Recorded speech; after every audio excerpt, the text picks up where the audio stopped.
할렐루야, 사랑하고 축복합니다. 이 시간 수요 예배를 드리기 위하여서 영상 앞에 앉으신 모든 분들을 축복합니다. 우리를 사랑하시는 하나님께 기쁨의 예배를 올려드리기를 소원합니다. 이 시간 함께 예배를 위해서 기도함으로 나아가겠습니다. 함께 기도하시겠습니다.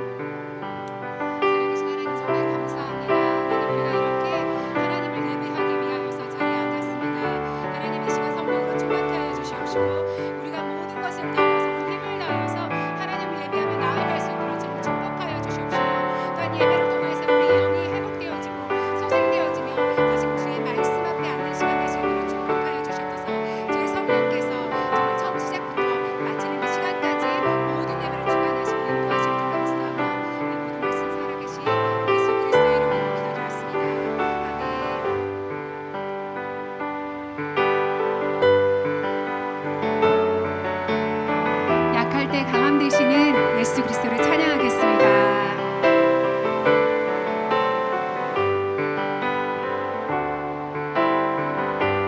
약할 때 강함 되시네 나의 보배가 되신 주 나의 모든 것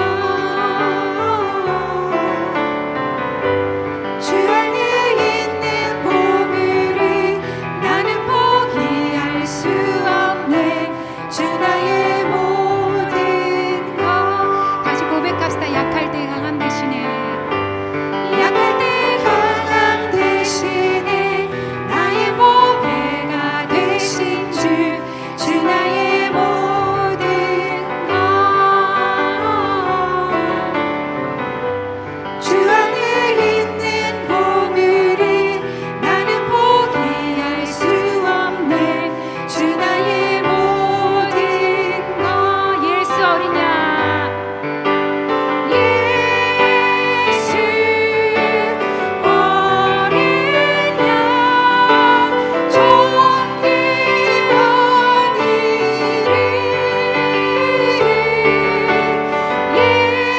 예수 어린 양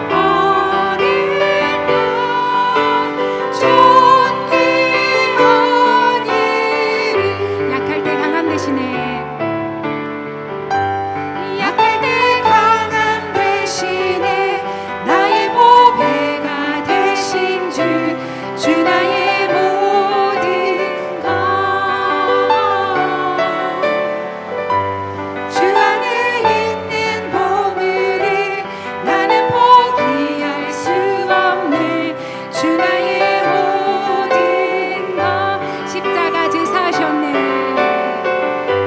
십자가 제사하셨네 주님의 이름 찬양해 주 나의 모든 것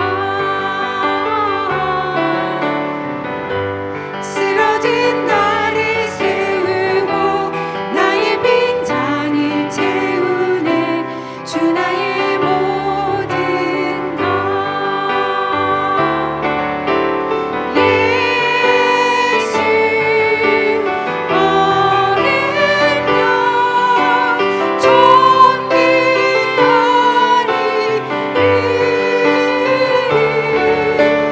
이름 예수 어린 양 존귀한 이름 다시 한번 고백합시다. 예수 어린 양 예수 어린 양 존귀한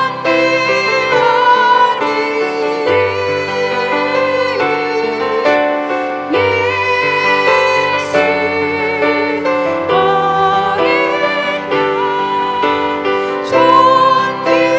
존귀한 이름 아멘. 그렇습니다. 이 시간 선포하며 믿음으로 찬양합시다.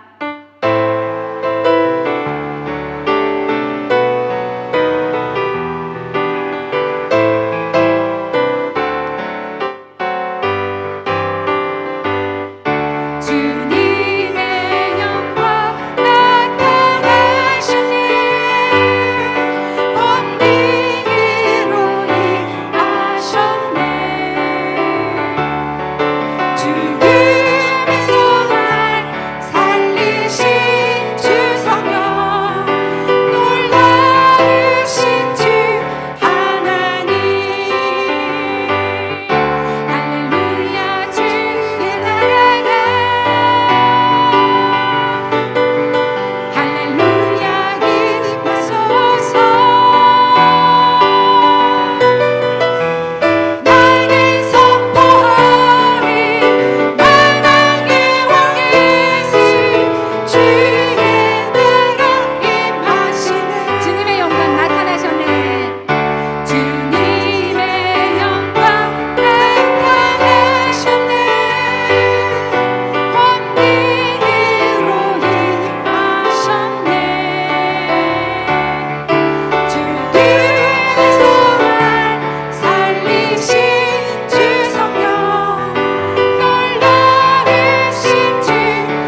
계십니다. 우리가 그 하나님을 늘 기억했으면 좋겠습니다.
주님, 우리의 심령을 채워주십시오. 주의 말씀으로 채워주십시오. 주의 성령으로 채워주십시오. 이 시간 그렇게 하나님께 기도함으로 나아가겠습니다. 함께 기도하시겠습니다. 살아계신 하나님 아버지 감사합니다. 하나님, 저희가 주님만을 더 알기를 원합니다. 주님만을 더 의지하기를 원하며, 주님만을 더 예배하기를 원하며, 주님만을 더 사랑하기를 원합니다. 주님, 이 시간 이 예배를 통하여서 주의 말씀을 통하여서 하나님의 심령이 더욱더 주를 갈망하게 하여 주시옵시며, 주님 더욱더 주를 의지하는 시간 될 수 있도록 인도하여 주시옵시며, 우리를 사랑하시는 주님을 더욱더 붙드는 시간 될 수 있도록 인도하여 주시옵소서.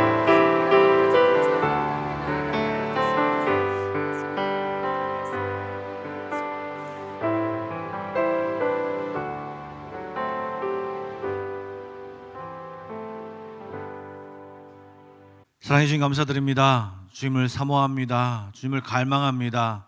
오늘도 수요일날을 맞이하여 주 앞에 예배드리고 주님을 만나기 위해서 모인 모든 성도들에게 하나님의 놀라운 은혜가 함께하여 주시고 하나님의 세미한 음성을 듣게 하여 주시옵소서. 우리에게 필요한 말씀, 우리에게 필요한 은혜, 하나님을 만나는 놀라운 시간이 되게 하여 주시고 하나님으로 인하여 기쁨과 즐거움과 은혜 가운데 살게 하여 주옵소서. 오늘도 주님을 사모하오며 살아계신 예수님의 이름으로 기도드립니다. 아멘. 오늘 우리에게 주신 하나님의 말씀은 고린도전서 4장 3절부터 5절의 말씀입니다. 고린도전서 4장 3절부터 5절입니다. 제가 가진 신약성경 266쪽입니다. 고린도전서 4장 3절부터 5절 말씀을 제가 봉독하겠습니다. 너희에게나 다른 사람에게나 판단받는 것이 내게는 매우 작은 일이라. 나도 나를 판단하지 아니하노니 내가 자책할 아무것도 깨닫지 못하나 이로 말미암아 의롭다 함을 얻지 못하노라. 다만 나를 심판하실 이는 주시니라. 그러므로 때가 이르기 전 곧 주께서 오시기까지 아무것도 판단하지 말라. 그가 어둠에 감추인 것들을 드러내고 마음의 뜻을 나타내시리니 그때 각 사람에게 하나님으로부터 칭찬이 있으리라. 아멘. 오늘은 여러분들과 함께 판단하는 것, 또 정죄하는 것, 비판하는 것, 이러한 것들에 대해서 여러분과 얘기를 좀 나눠보려고 합니다. 현대를 살아가는 사람들, 특별히 그 현대 사람들 중에서 특별히 한국 사람들에게 이 판단, 그리고 비판, 그리고 정죄, 이런 것들이 굉장히 익숙하기도 하고 굉장히 민감하기도 한 사항인 것 같습니다. 몇 년 전 인터넷 댓글을 보다가 그것들로 너무 마음이 힘들어져서 연예인들이 자살하는 사건들이 발생하면서 얼굴 없이 무자비하게 예의 없이 수많은 달리는 그 댓글로 인한 어떤 논쟁이 굉장히 심했었습니다. 저도 좋아하는 프로그램 중에 하나인데요, 이 오디션 프로그램. 사실 그 오디션 프로그램이 어떤 것입니까? 어떤 퍼포먼스를 한 뒤에 바로 전문가라고 하는 사람들이 그 퍼포먼스에 대한 것에 대한 판단을 하고 그 판단에 점수를 부여해서 어떤 사람은 떨어지고 어떤 사람은 붙고 하는 그런 것들이죠. 이런 것들이 우리들 사회에 굉장히 익숙한 것으로 나와 있습니다. 뿐만 아니라 회사에서도 이런 것들이 또 되게 익숙합니다. 업무 평가라든가 피드백, 이런 것들의 명분 아래서 또 부족한 점을 개선한다라고 하는 목적하에서 지적과 수많은 판단의 내용들이 쏟아지는 것입니다. 어떤 인터넷 글에 보니까 밀레니얼 세대, 즉 1980년대에서 2000년대 초반까지 출생한 세대들이 가장 싫어하는 것이 지적질과 빨간 펜이라는 것을 글로 보았습니다. 이 판단을 우리가 많이 하기도 하고요, 또 그 판단에 대해서 굉장히 상처를 받고 힘들어하는 그런 상황이 현대인 것 같습니다. 그런데요, 이러한 시대를 반영하듯이 교회 내에서도 수많은 판단과 지적들이 나오게 되고요, 그리고 그러한 판단과 지적을 하는 교회가 현대적이고 합리적인 교회로 이렇게 생각이 되어지는 경향도 은연중에 있는 것 같습니다.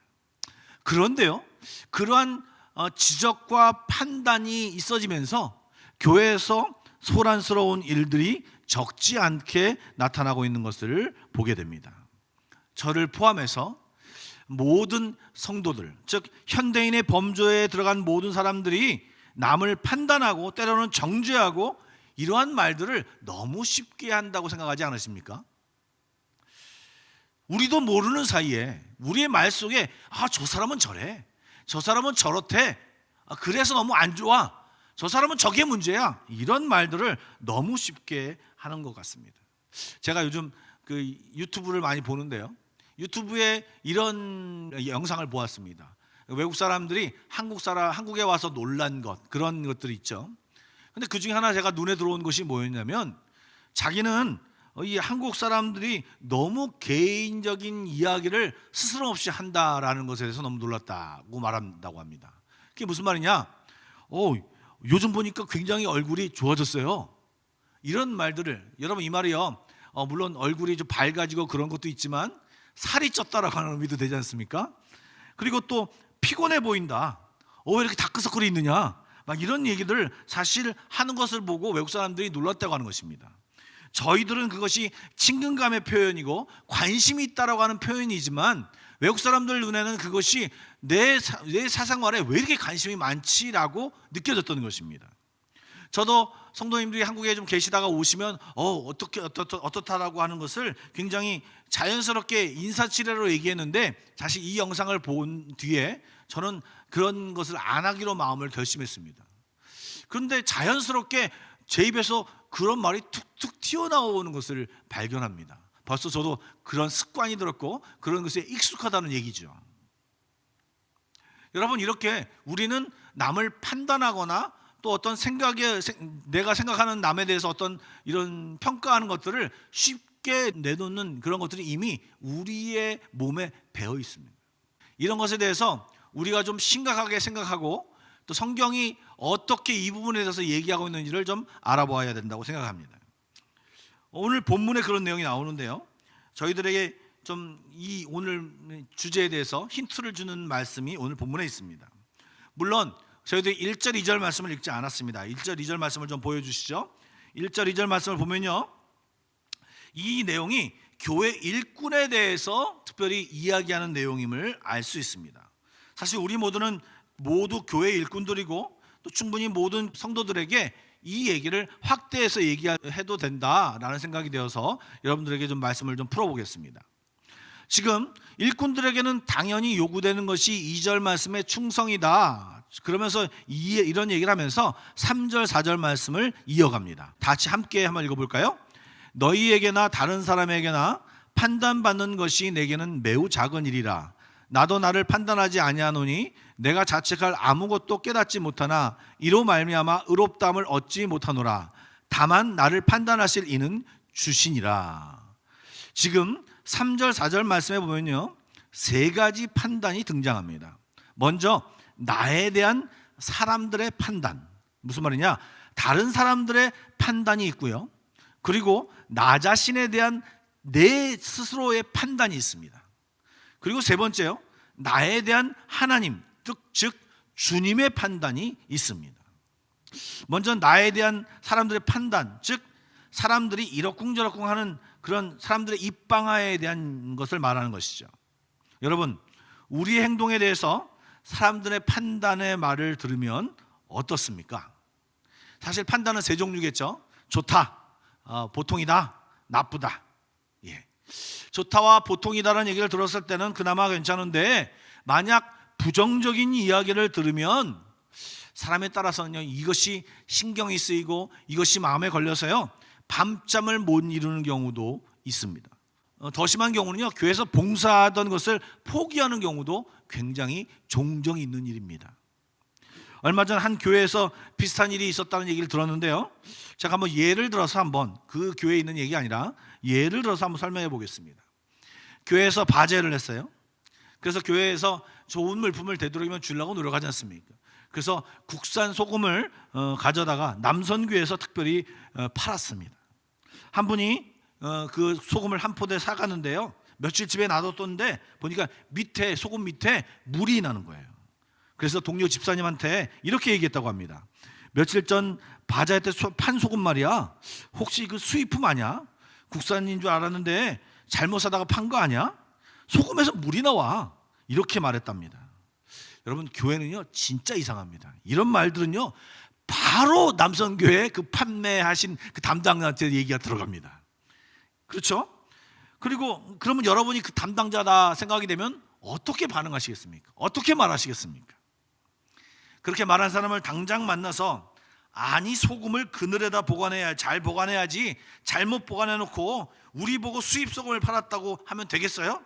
이것 보세요. 전라남도 신안군 사옥도라는 섬에서 발행했다는 원산지 증명도 있습니다. 읽어보시고 함부로 그런 얘기하지 말아주세요. 돈도 얼마 남기지 못하면서 팔았는데, 구색 맞추려고 좋은 것 갖다가 팔았는데 그런 말씀하시면 안 되죠. 그러면서 돌아서면서 하여튼 입방하는 이런 얘기를 하면서 하는 것이, 여러분 이렇게 얘기하면 여러분 마음이 속 시원하시겠습니까? 여러분, 오늘 성경에서 무엇이라고 말하고 있습니까? 여러분, 성경은요 그런 말에 대해서, 그런 평가에 대해서 신경 쓰지 말라라고 이야기하고 있습니다. 그런 말에 의미를 부여하지 말라라고 얘기하고 있습니다. 그것 때문에 마음이 상하거나 그것 때문에 괴로워할 필요가 없다라고 이야기합니다. 그것 때문에 충돌할 필요가 없다는 얘기죠. 정말 잘못이 없다면, 내 안에 정말 잘못이 없다면 판단해서 일희일비, 어떨 때 칭찬하면 웃고 또 그것을 판단해서 잘못했다고 하면 막 괴로워하고 이럴 필요가 없다라고 하는 것입니다. 정말 잘못한 것이 없다면 사람의 말을 묵상하지 말고 주님의 말을 묵상하고, 내가 열심히 봉사했지, 내가 하나님의 일을 한 거야, 이것으로 만족하고 모든 신원을 하나님 앞에 맡기고 우리의 마음을 빼앗기지 말라라고 하는 것입니다. 사실 아까 제가 예를 들은 바자회 같은 경우를 생각해 보십시오. 사실 이런 일이 쉽게 일어날 수 있는 일입니다. 분명히 하나님이 이 바자회를 통해서 좋은 일을 하려고 시작했는데 결과는 어떻게 됩니까? 성도들 간의 싸움으로 변질되고 속상한 마음이 그 바자회에 가득합니다. 풍성이, 좋은 마음들이 풍성하고 정말 감사한 마음들이 풍성하고 좋은 곳에 쓰여진 곳에 풍성하기를 원하는데 지금 그것이 끝난 뒤에 감사하지 못하고 싸우고 속상하고 왜 이런 일을 했지, 다시는 안 해, 내년에 할까, 하나보다, 이런 마음들로 가득 차다면 사실 문제가 생기는 것이죠. 사실 이런 틈을 타서 사단이 공격하고 교회에 분란을 일으키기도 합니다. 여러분, 몇 주 전에 살펴보았던 사울의 일을 기억하십니까? 사울이 사람들로부터 들은 평가가 무엇입니까? 사울이 죽인 자는 천천히요, 다윗이 죽인 자는 만만이로다. 분명히 여러분, 사울은요, 이 나라를 맡긴 사람이에요. 이 나라 왕이 누구예요? 사울이에요. 그리고 이 사울이 좀 부족하니까 다윗을 통해서 그것을 도와주려고 보낸 것이에요. 그런데 지금 이 사울은요, 사람의 그 소리를 묵상하다가 하나님의 맡겨주신 사명, 하나님이 주신 것을 묵상하지 못하고 그 남은 일생을 엉뚱한 일에 낭비하다가 정말 실패한 인생으로 살게 되었던 것입니다. 여러분, 사람의 소리에 우리의 마음을 빼앗기지 않도록 우리는 주의해야 됩니다. 여러분, 우리 머릿속에 이 말을 좀 심어둘 필요가 있습니다. 무슨 말이냐? 사람의 말을 묵상할 것이 아니라 하나님의 말을 묵상해야 된다. 사람의 말을 묵상할 것이 아니라 하나님의 말을 묵상해야 된다. 이것을 꼭 머릿속에 두시고 어려운 일이 있을 때, 마음이 두려운, 이렇게 힘든 일이 생겼을 때 정말 이런 것을 묵상하며 이겨내시기 바랍니다. 그런데 안타깝게도 그런 소리가 들리고 또 그런 소리가 내가 알게 되면 아무리 사람의 말을 묵상하지 말고 하나님의 말을 묵상해야지라고 생각하는데도 불구하고 부글부글 억울함과 이 모함을 당하면 이 사람이 힘들어지지 않습니까? 그럴 때 어떻게 합니까, 여러분? 그럴 때는요, 사실은 부르르 해서 그 사람과 가서 싸우는 것보다 하나님 앞에 나아가서 하나님, 내 마음을 솔직하게 털어놓는 것이 좋습니다. 그리고 기회가 닿아서 그 사람에게 아주 좋은 말로 또는 이것이 어떤 것인가를 아무 감정 없이 풀어내놓는 것이 좋을 것 같습니다. 즉, 하나님께 기도하고 내 이 분한 마음, 감정을 수그리고 어떻게 그 사람에게 지혜롭게 얘기할 것인가, 어떻게 좋게 해결할 수 있는가를 기도하고 나서 결정하여서 그 일을 감당하라는 것입니다. 즉, 기도하면 하나님이 우리에게 자존감을 회복시키십니다. 자존감이 무엇입니까? 내가 잘못한 것이 없구나는 것을 알게 되고, 그런 것으로 인하여 마음이 상하지 않도록 주님이 먼저 도와주시고, 그리고 이 엉클어진 상황들을 해결할 수 있는 지혜를 주십니다. 그래서 이렇게 이 문제를 해결해야 하는 것입니다. 그 다음에 두 번째로요, 나 자신에 대한 내 판단, 이것은요 별로 중요하지 않다라고 사도 바울은 얘기합니다. 여러분, 자기 자신을 굉장히 잘 알고 있다라고 우리는 보통 생각하죠. 그런데요, 우리의 캐릭터에 따라서 자기 자신을 무조건 후한 점수를 준 사람들이 있고요, 우리가 어떤 사람은요, 열등감이 심한 사람들은요 항상 자기 자신의 평가가 박한 사람도 있습니다. 조금 이따가 한 번 더 보겠지만 예수님께서는 마태복음 7장 3절에 이런 말씀을 하셨습니다. 어찌하여 형제의 눈 속에 있는 티는 보고 내 눈 속에 있는 들보를 깨닫지 못하느냐라고 말씀하셨습니다. 이 말씀에 의미하는 것이 무엇입니까? 자기의 허물을 잘 깨닫지 못한다라고 하는 말인데요, 이 말의 기본 전제가 뭐냐면 우리의 판단에 오류가 있을 수 있다라고 하는 전제가 깔려 있습니다. 방금 전에 말씀드린 대로 예를 든 사울의 경우를 생각해 보십시오. 그 안에 있는 이미 자리 잡고 있는 교만함과 열등감과 상처들로 인해서 왜곡된 생각을 하게 된다는 거. 더 다른 것을 집중하게 되고 엉뚱한 생각을 하게 되고 내 안에 들려오는 이 생각조차도 이 자존감이 약하기 때문에 교만함과 열등감의 상처에 따라서 영향을 받고 이 생각이 할 수 있다라고 하는 것입니다. 그렇기 때문에 나 자신의 평가도 별로 중요하지 않다라는 것입니다. 그리고 그 평가에 대해서 너무 신경 쓰지 말라라고 하는 것입니다. 그런데요, 중요한 것이 있습니다. 바로 하나님의 판단입니다. 이 판단은 굉장히 중요합니다. 왜요? 이 판단은 정확하기 때문에 그렇습니다. 그렇기 때문에 이 판단을 절대로 무시하면 안 됩니다. 왜냐하면 이 판단대로 우리의 미래가 결정되고 그 결정대로 이루어지기 때문입니다. 그러므로 하나님의 판단만이 정확한 것이고, 그렇기 때문에 두려운 것이고, 그렇기 때문에 감사한 것입니다. 잘못하면 두렵겠죠. 잘했으면 감사하겠죠. 하나님이 인정해 주니까요. 성경은 정확히 무엇이라고 말합니까? 다만 나를 심판하실 이는, 비판하실 이는, 정죄하실 이는 주시니라. 우리 인간에게는 너나 할 것 없이 자기의 내면 세계를 헤아릴 수 없습니다. 어떤 사람의 내면 세계를 헤아릴 수 없습니다. 어떤 사람의 마음과 생각을 깊이 깨달을 수 없습니다. 그것을 아는 분은 우리를 만드신 하나님뿐이십니다. 그분이 우리를 온전히 평가할 수 있고 온전히 판단할 수 있습니다. 하나님은 결과만 놓고 판단하는 분이 아니시라 그 동기와 과정, 이 모두를 보고 판단하십니다. 그러기에 우리 하나님의 판단은 오해가 없고요, 실수가 없습니다. 그렇기 때문에 그 하나님의 판단이 중요하다는 것입니다. 여러분, 요셉이 보디발 아내에게 유혹을 받을 때 한 이야기가 있습니다. 창세기 39장 9절 말씀인데요, 뭐라고 되어 있는지 제가 한번 읽어보겠습니다. 이 집에는 나보다 큰 이가 없으며 주인이 아무것도 내게 금하지 아니하였어도 금한 것은 당신뿐이니 당신은 그의 아내임이라. 그런즉 내가 어찌 이 큰 악을 행하여 하나님께 죄를 지으리까. 여러분, 이 요셉은요, 하나님이 자기를 지켜보고 있다라고 하는 것을 깨달았고, 자기가 삶을 하나님 앞에 살고 있다라고 생각했기 때문에 이 모든 것을 하나님 앞에서 죄를 짓지 않겠다라고 하는 다짐이 있었고요, 모함을 당했어도, 그가 감옥에 갇혔어도 이 하나님 앞에 기대고 하나님 앞에 신원하며 하나님이 해결해 주실 것이라고 하는 믿음이 있었던 것입니다. 결국 하나님을 의지하며 살아간 그 요셉에게 여러분 결과는 어떻게 됐습니까? 국무총리가 되었습니다. 그리고 이 모든 악을 선으로 바꾼 사람이 누굽니까? 바로 요셉이 되었습니다. 여러분, 이것이 쉽지는 않습니다. 그렇지만, 어렵지만, 힘들지만 주님의 인정하심, 주님 앞에 최선을 다함, 주님이 나의 모든 것을 보고 계심, 나의 동기와 나의 과정과 나의 마음을 주님께서 아실 것을 믿고 주님 앞에 모든 것을 맡기고, 내가 교회 안에서 어떤 일을 했을 때 사람의 말에 상처받지 않도록, 그리고 하나님의 인정을 기대하며 하나님이 인정해 주신 것으로 만족하는 우리 모두가 되길 간절히 원합니다. 주님이 위로하십니다. 주님이 알아주십니다. 여러분, 주님이 함께 하시고 주님과 함께 일어서는 저와 여러분 되기를 간절히 축복합니다. 물론 우리들 안에 잘못이 있어요. 잘못된 동기와 방법이 우리에게 있어요. 그러면 하나님께서는요, 분명히 이것을 드러나게 해주시고 분명히 우리로 하여금 수정하게 만드십니다. 잘못된 동기로 시작했으면 이미 사람들의 평가와 그 자신들이 하는 내면의 양심의 소리로 찔렸을 것입니다. 그러나 선한 동기와 선한 방법으로 감당했다면 하나님이 보고 계심과 인정함을 믿으며 사람의 평가에, 사람의 판단에, 사람의 비판에, 사람의 정죄에 연연하지 않아야 하는 것입니다.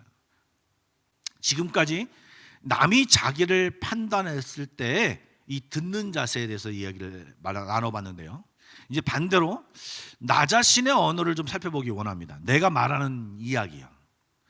우리도 생각보다 남들을 판단하고 정죄하고 있음을 여러분 알아야 합니다.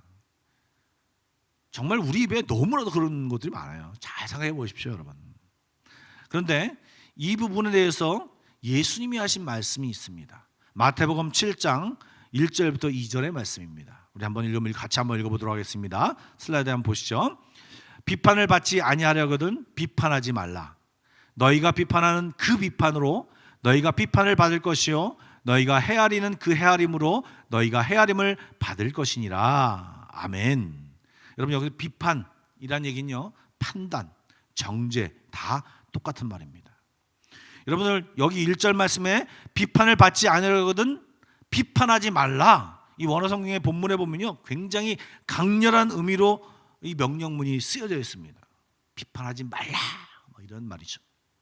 예수께서 말씀하시는 비판은요, 옳고 그름을 구별하는 어떤 정당한 판단을 의미하는 것이 아니고요, 이 비판은요, 유익하고 지혜로운 선악을 구별하는 것이 아니라 이해심과 동정심이 전혀 없이 상대방을 근거 없이 헐뜯을 뿐만 아니라 절대 공의로 재판관을 행사하시는 하나님과 같은 위치에 서서 다른 사람을 정죄하고 교만한 태도를 갖는 마음을 뜻합니다. 즉, 이러한 행동으로 비판하는 것은요, 반드시 하나님의 심판에 있을 것이라고 하는 말씀이 로마서 2장에 나와 있습니다. 여러분, 2장 1절부터 3절 말씀 한번 읽어볼까요? 제가 한번 읽어보겠습니다. 그러므로 남을 판단하는 사람아, 누구를 막론하고 내가 핑계하지 못할 것은 남을 판단하는 것으로 내가 너를 정죄함이니 판단하는 내가 같은 일을 행함이니라. 이러한 일을 행하는 자에게 하나님의 심판이 진리대로 되는 줄 우리가 아노라. 이런 일을 행하는 자를 판단하고도 같은 일을 행하는 사람아, 내가 하나님의 심판을 피할 줄로 생각하느냐, 이렇게 얘기하십니다. 여러분, 무섭지 않습니까? 또 야고보서 사도는요, 야고보서 4장 11절과 12절 말씀에 비슷한 이야기를 하십니다. 형제들아, 서로 비방하지 말라. 형제들을 비방하는 자나 형제들을 판단하는 자는 곧 율법을 비방하고 율법을 판단하는 것이라. 내가 만일 율법을 판단하면 율법의 준행자가 아니요 재판관이로다. 입법자와 재판관은 오직 한 분이시니 능히 구원도 하시며 멸하기도 하시느니라. 너는 누구이기에 이웃을 판단하느냐. 즉 이 말은 무슨 말입니까? 판단은 하나님의 몫이라는 것입니다.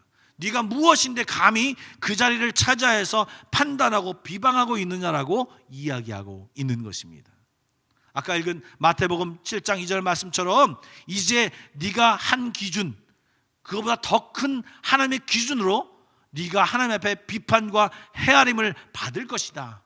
즉 하나님의 보응이 있을 것이다라고 하는 것을 강조해서 말씀하고 있습니다. 그런 자들은요, 대부분 아까 말씀에 읽은 것처럼 자기 자신의 들보가 자리 잡고 있음을 성경은 이야기하고 있습니다. 심지어는요, 더 심한 상황이 요한복음 8장에 나옵니다. 여러분, 서기관들과 바리새인들이 가늠하는 여인을 예수님 앞에 붙잡아온 사건입니다. 바리새인들은요, 스스로 소경의 길을 인도하는 자여 어둠에 있는 자의 빛이라고 자부했습니다. 즉 다른 사람들을 이끌어가는, 다른 사람들을 리더하는 그런 좋은 사람이라고 생각했습니다. 그런데요, 이들의 실제 행동은요, 진리의 길을 가르치기보다는요, 죄인들을 색출하고 정죄하는 일에 몰두했습니다. 여러분, 그들의 행동이 얼마나 어처구니 없고 유치한 줄 아십니까? 지금 가늠한 여인을 현장에 잡아왔다고 자랑스럽게 예수님 앞에 얘기합니다. 3절부터 5절 말씀을 볼까요?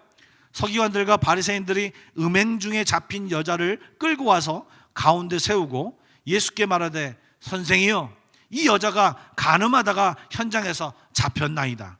모세는 율법에 이러한 여자를 돌로 치라 명하였거니와 선생은 어떻게 말하겠나이까?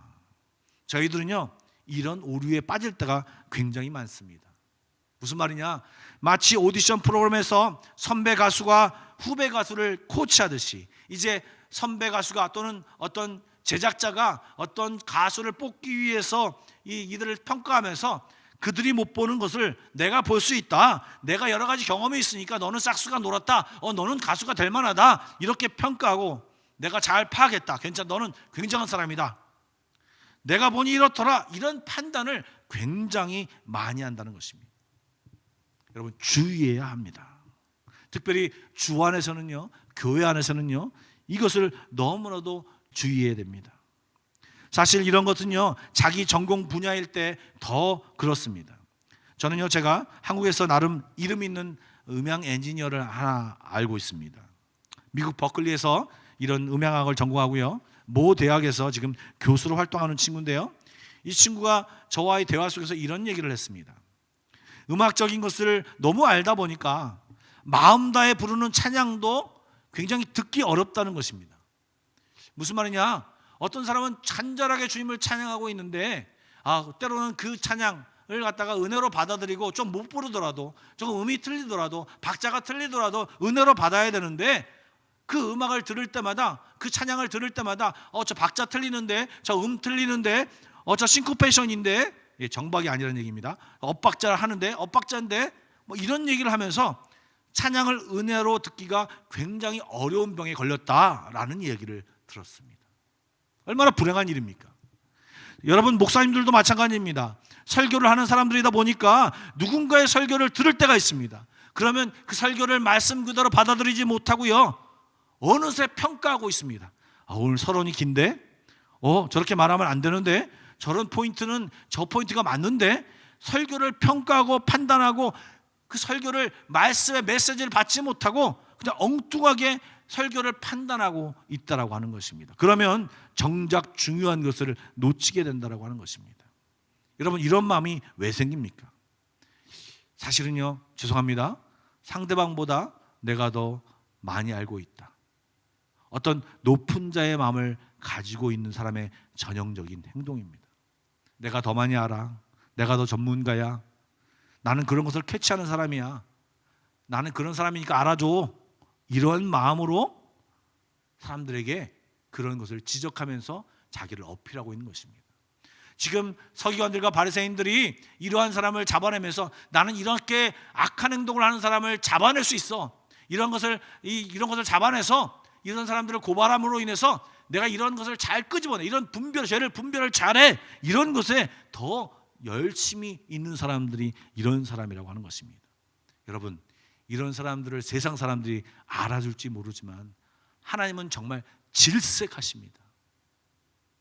지금 바리새인과 서기관들이요, 이들은 율법의 의미, 사랑과 용서의 의미를 절대로 모르고 그냥 율법을 위반한 것, 이거나 적발하는 것으로 좋아하고 당신이 그 율법을 그것을 발견하고 고발하는 것으로 율법을 잘 지켰다라고 생각하고 지금 가늠한 여인을 데리고 온 것입니다. 뿐만 아니라 예수님이 뭐라고 한 얘기를 책 잡으려고, 율법으로 당신도 틀렸어 라고 그 책을 잡으려고 이 사람을 데려온 것입니다. 여러분 여인은 얼마나 수치스럽겠습니까? 그 영혼을 사랑하는 마음, 또 같은 죄인들이면서 뭐 모든 개가 뭐 모든 개를 나무라듯이 이 서기관들과 바리새인들도 정말 죄인인데 이 예수님 구원자 앞에서, 정말 신 앞에서, 창조주 앞에서 지금 사실 이 모든 상황을 잘 알고 보면 굉장히 웃기는 이야기입니다. 여러분 이 요한복음 8장 7절에 주님이 이렇게 말씀하십니다. 그들이 묻기를 맞이 아니하는지라. 이에 예수님께서 일어나 이르시되 너희 중에 죄 없는 자가 먼저 돌로 치라 하시고. 이게 무슨 말입니까? 율법에 돌로 치라고 했으니까 돌로 치라는 얘기입니다. 그런데 여러분 죄 없는 자가 누가 있습니까? 그러니까 여러분 어떻게 됐습니까? 여러분 잘 아시는 대로 한두 사람씩 들은 돌을 내려놓고 다 돌아가지 않습니까? 그런데요, 그 말 뒤편에 10절과 11절 말씀이 중요합니다. 여기도 한번 읽어보겠습니다. 예수께서 일어나사 여자 외에 아무도 없는 것을 보시고 이르되 여자여 너를 고발하던 그들이 어디 있느냐? 너를 정죄한 자가 없느냐? 대답하되 주여 없나이다. 예수께서 이르시되 나도 너를 정죄하지 아니하노니 가서 다시는 죄를 범하지 말라 하시니라. 여러분 주님은 사람들이 다 간 뒤에 너를 정죄하는 사람들이 있느냐 물으신 다음에 없다고 하니까 나도 너를 정죄하지 않겠다라고 말씀하십니다. 예수님의 진짜 마음은요, 정죄하는 것이 아니고요, 그 상대방을 세워주고 용서받고 다시는 죄를 짓지 않기 위함인 것입니다. 예수님이 이 땅에 오신 이유는 죄 지은 사람을 구원하기 위해서입니다. 율법을 주신 이유는요, 죄를 짓지 말라고 주는 것이에요. 네가 죄를 지었으니까 어떻게 할 수 없습니까? 주님께로 나오라는 이야기를 하기 위해서 율법을 주신 것이에요. 저 사람을 정죄해서 저 사람을 창피하게 만들고 너 죄인이지 너 죄인이지 너 죄인이지 이렇게 하라고 율법을 주신 것이 아니라고 하는 것입니다. 여러분 우리는요, 때로 진짜 정확한 판단이 들 때가 있습니다. 어떤 사람이 무엇인가 잘못할 때가 이렇게 보일 때가 있죠. 어떤 사람의 부족한 부분이 보일 때가 있습니다. 그리고 교회의 어떤 시스템 상황, 또 예를 들어서 목사님의 부족함이 보일 때가 있습니다. 여러분, 그럴 때 가장 좋은 것이 무엇인 줄 아십니까? 만약에 그 부족한 부분이 정말 치명적인 것일수록 어떻게 하셔야 되는 줄 아십니까? 기도하셔야 됩니다. 기도를 시작하셔야 됩니다. 하나님께 먼저 이야기를 하고, 하나님이 어떻게 이 사람에게, 어떻게 이분에게, 어떻게 이 시스템을 고칠 것인가 하나님 앞에 먼저 물어보고 먼저 하나님 앞에 나아가야 됩니다. 그리고 어떻게 이 얘기하는 것이 좋으신지, 어떻게 이것을 접근해야 좋은지 지혜를 구하는 것이 굉장히 중요합니다. 그래서 하나님이 이 접근 방법을 잘 알아서 하나님 앞에 받은 마음으로 그것을 해결해야지만 이것이 하나님의 방법이 되지, 잘못하면 정확히 깨달았음에도 불구하고 그 하는 방법이 잘못되어서 다른 분란이 일어나고 원래 포인트가 해결하지 못하고 엉뚱한 일이 발견하는 경우가 굉장히 많이 있습니다. 여러분, 그런데 이것이 사실 쉽지는 않습니다. 여러분, 만약에 여러분이 지휘자라고 생각을 해보십시오. 어떤 사람이 음이 틀려요. 어떻게 하시겠습니까? 그러면 상처받을까 봐 얘기를 못하면요, 그 성가대와 그 찬양팀은 음이 틀리는 대로 나갈 거 아닙니까? 그 얘기를 해야겠죠. 여러분도 연출자예요. 연기자가 어떻게 연기를 하는데 그 연기자에게 틀렸다라고 얘기하면서 하드타임을 줘서 이 사람의 연기를 끌어올릴 필요성이 있어요. 정말 자질이 있는데 지금 그것을 깨지 못하고 나와요. 그럴 때는 심한 말도 해야 되고 정말 아픈 마음도 줘서 그 사람이 오기가 일어나고 내가 이것을 잘하겠다는 마음으로 일어나서 그 사람의 정말 그 연기를 끌어내는 그런 역할을 하는 사람이 뛰어난 연출자라고 얘기하지 않습니까? 예, 그렇게 할 때는 그렇게 해야 됩니다. 그런데 여러분, 잘 생각해 보십시오. 그럴 때 이렇게 비판하고 또 어떨 때는 판단하고 얘기하는 것은요, 상대방이 정말 잘 되기 위해서 하는 마음이지 않습니까? 상대방을 사랑하는 마음이 그 자리에 깔려 있어요. 그런데 우리가 하는 비판과 정죄와 이 판단은요, 그 사랑하는 마음이 없어요. 그 사람을 비방하는 말이에요. 그 사람을 까는 말이에요. 정말 잘못된 것을 고쳐주려고 하는 마음이면 그 사람을 세워주려고 하는 것이에요. 그런데요, 우리가 하는 비방은 상대방을 세워주기보다 상대방을 무너뜨리고 내가 더 낫다라는 것을 얘기하는 경우가 더 많이 있습니다. 그렇기 때문에 분명히 얘기할 것은 얘기해야 되지만 그 얘기하는 방법을 잘 판단해서 지혜롭게 조심스럽게 이야기할 필요가 있습니다. 그렇기 때문에 지휘자나 연출가가 아닐 때 이야기할 경우는요, 선한 마음으로 말하려면 상대방과 친해져야 합니다. 그리고 분위기를 잘 잡아서 최대한 겸손하게 기도하며 이야기해야 됩니다. 상대방이 정말 이것을 고쳐서 이 사람이 정말 잘 되기를 원하는 마음으로 얘기해야 됩니다. 물론 여러분들이 선생님이나 또 부모님의 위치에 있다면 좀 다른 방법을 쓰일 수도 있겠지만 기본적으로 원칙은 동일합니다. 사랑을 가지고 이야기해야 됩니다.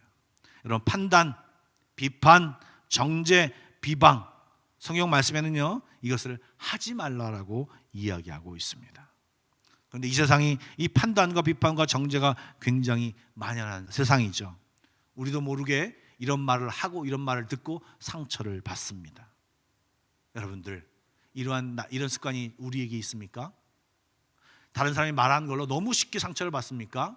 여러분, 하나님 앞에 나아가서 이런 것에 둔감하도록, 이런 것에 부족함, 이런 것으로 인하여 내가 너무 쉽게 상처를 받지 않도록 하나님 앞에 아뢰시고 하나님 앞에 구하십시오. 하나님, 내 말 속에 상대방을 비방하고 원망하고 비판하는 말 대신에 상대방을 세워주고 상대방을 칭찬하고 상대방을 섬기는 말로 가득 차게 해주십시오. 기도하시고, 그리고 상대방이 정말 잘 서기를 바라는 마음이 있으면 하나님 앞에 기도하고 나서 정말 조심스럽게 이야기하는 습관을 가지시면 좋겠습니다. 그럴 때 우리 교회 안에 조금 이런 것들이 작아들고, 그렇게 얘기했는데도 그런 소란이 일어나는 경우는 사실 어쩔 수 없습니다. 어쩔 수 없는 거예요. 좋게 하나님이 우리 가운데 이끌어 주시기를 기도하는 마음으로 이런 행동을 잘 해결하고 또 잘 조심해야 될 필요성이 있는 것입니다. 여러분, 판단, 비판, 정죄, 주님은 성경 말씀을 통해서 하지 말라고, 이런 것으로 인하여 또 영향받지 말라라고 이야기하십니다. 순종하는 우리 모두가 되길 간절히 축복합니다. 기도하시겠습니다. 기도하실 때 여러분 내 입술을 한번 생각해 봅시다. 주변 사람들에게 나는 정말 이 비판과 정죄, 비방, 비판 이런 말을 잘하는 사람인지, 아니면 남들을 세워주고 칭찬하고 섬기는 말을 잘하는지 한번 돌아봅시다.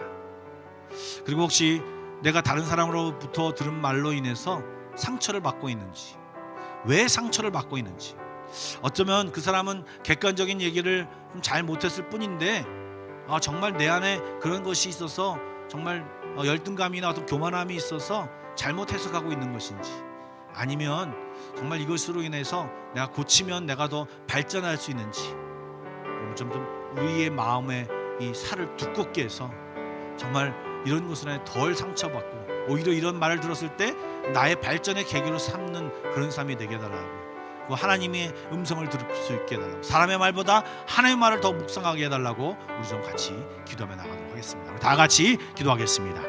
사랑해 주님 감사드립니다. 우리는 너무나도 쉽게 남을 판단하고 비방하고 비판하는 모습을 보게 같습니다. 또 그렇게 좋아하다 보니까 또 상대방이 하는 말에 대해서는 너무 또 듣기 싫어합니다. 그것으로 상처받고 그것으로 부수를 해서 또 같이 싸우고 또 같이 맞서는 그런 저희들의 모습을 보고 계십니다. 하나님, 교회 안에서 같이 형제자매 된 이 공동체 안에서 그러한 일이 없으라고, 하지 말라라고 말씀하신 주의 말씀을 듣습니다. 하나님, 순종하게 하여 주시옵소서. 하나님, 이런 것에 아버지 하나님 마귀가 틈타지 않도록 하나님 우리의 이 잘못된 습관과 이 감정 때문에 아버지 하나님 이 공동체가 파괴되지 않도록 우리를 지켜주시고 우리의 입술을 지켜주시고 우리의 감정을 지켜주셔서 우리의 마음을 지켜주셔서 하나님 온전함을 이룰 수 있도록 인도하여 주옵소서. 참게 하여 주십시오. 인내하게 하여 주십시오.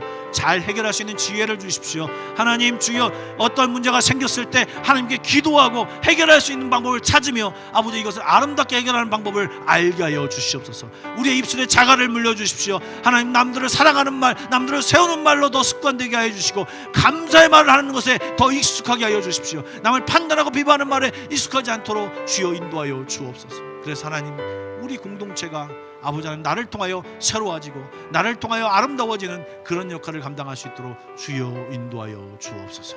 주님 함께해 주시옵소서. 사랑해 주님, 오늘도 이 판단, 평가, 비방, 정죄 너무나도 우리에게 익숙한 내용들인데 남들의 이야기를 들을 때는 싫은데 우리는 너무나 서슴없게 얘기하고 있는 모습을 보게 됩니다. 오늘 말씀을 통해서 남들을 비판하지 말라고 하였사온데 하나님, 우리 가운데 이 말에 순종하게 하여 주시고 하나님, 정말로 남들을 사랑하여서 해야 되는 정말 이 옳고 그름을 해야 되는 말이 있다면 주께 기도하고 지혜를 가지고 감당하게 하여 주시고 사랑으로 감당하게 하여 주시고 하나님, 남들을 그냥 아무렇게나 비판하고 비방하지 않도록 인도하여 주옵소서. 그리고 때로 그런 소리를 들을 때 하나님 잘 해결할 수 있게 하여 주시옵소서. 우리의 영적인 맷집이 있게 하여 주시고 아버지 하나님, 너무나도 쉽게 이것에 무너지지 않도록 넘어지지 않도록 주여 인도하여 주옵소서. 하나님의 판단에 하나님의 음성에 더 민감하게 하여 주시고 그것에 더 귀를 기울이고 그 인정에 더 목말라 할 수 있도록 주여 인도하여 주옵소서. 이제는 우리 주 예수 그리스도의 은혜와 하나님 아버지의 놀라우신 사랑하심과 성령님의 감화감동 교통하심이 오늘도 남을 판단하지 않고 비판하지 않고 평가하지 않고 정죄하지 않기로 다짐하는 모든 성도들 머리 위에, 또한 남들의 판단한 소리에 그냥 너무나도 쉽게 우리의 마음을 내놓지 않기를 다짐하는 모든 성도들 머리 위에, 또 이 모든 일들 가운데 하나님의 뜻을 구하기를 원하는 모든 성도들 머리 위에, 가족과 교회와 우리 앞날 위에 지금까지 영원까지 함께 하시기를 간절히 축원하옵나이다. 아멘.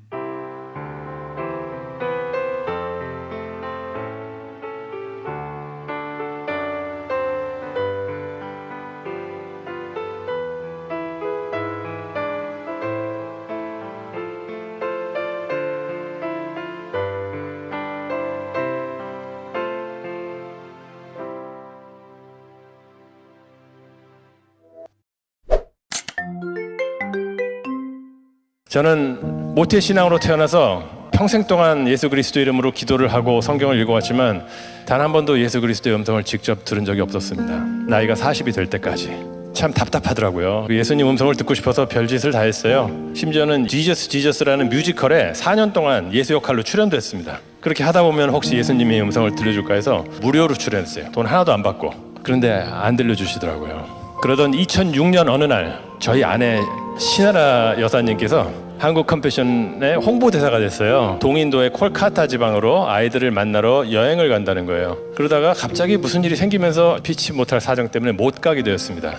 이미 자원봉사자들과 함께 컴패션 여행을 가기로 해놓고 저희 아내가 빠지는 바람에 저에게 대신 부탁을 했어요. 대신 가달라고. 가기 싫어서 막 이렇게 변명하고 하다가 결국은 이제 끌려가듯이 가게 됐습니다. 가면서 컴패션 다른 자원봉사자들과 함께 이렇게 막 얼굴 섞이는 게 싫어갖고 저는 혼자 1등석을 타고 갔습니다. 봉사 가면서 텅 빈 자리에 나 혼자 타고 왕처럼 갔습니다. 그런 강팍한 마음을 가지고 인도에 도착하고 또 버스를 갈아타고 한 서너 시간을 달려서 저 시골 교회 컴패션 프로젝트에 도착했습니다. 가는 도중에 저를 인솔해서 간 컴패션의 목사님, 서정인 목사님이 이런 부탁을 했어요. 차인표 씨, 인표 씨가 지금부터 만날 아이들은 이 세상에서 제일 가난하고 보잘것없는 아이들입니다. 이 아이들을 만나시면 아이들을 좀 꼭 안아주십시오. 안아주시고 너희들은 귀한 존재다. 사랑받기 위해서 태어났다.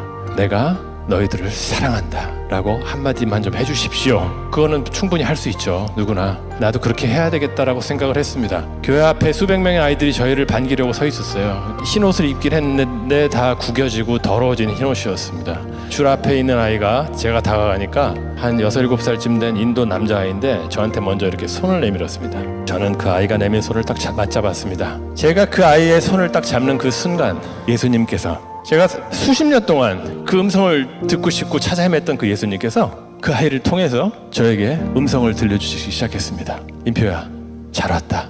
내가 너를 여기서 기다리고 있었어. 이 아이 옆에서 너를 기다리고 있었어. 내가 너를 사랑한다. 너는 나의 사랑을 받기 위해서 이 세상에 태어났단다. 제가 이 아이를 만나면 해주려고 했던 그 말을 이 아이를 통해서 예수님께서 저에게 그대로 해주셨습니다. 저는 예수님을 찾아서 1등석을 타고 무대 위에서 헤매고 있는 동안에 예수님께서는 이 가난하고 보잘것없는 아이 옆에서 저를 기다리고 계셨습니다. 마음이 가난한 자는 복이 있나니 그가 천국을 볼 것이며, 저는 그날 예수님의 음성을 들었습니다. 그리고 저의 인생이 달라졌습니다.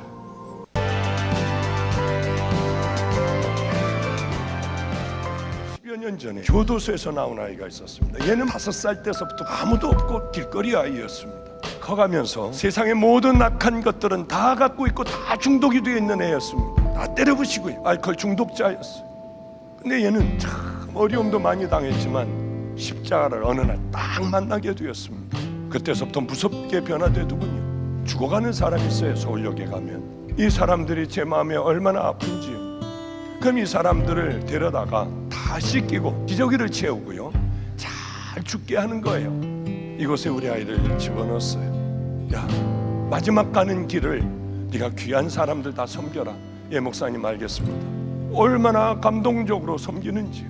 서울역에 늘 가서 배고픈 사람에게 우유와 빵을 주고 끌어안고 기도를 해줘요. 그리고 버려진 이 사람들을 깨끗하게 씻어주고 닦아주고 하는 그 일들을 해요. 왜 이렇게 살게 될까요? 정말 십자가를 만나면 우리는 변화될 수밖에 없습니다. 우리들이 가야 할 길을 그저 대충 얘기하지 않으셨어요.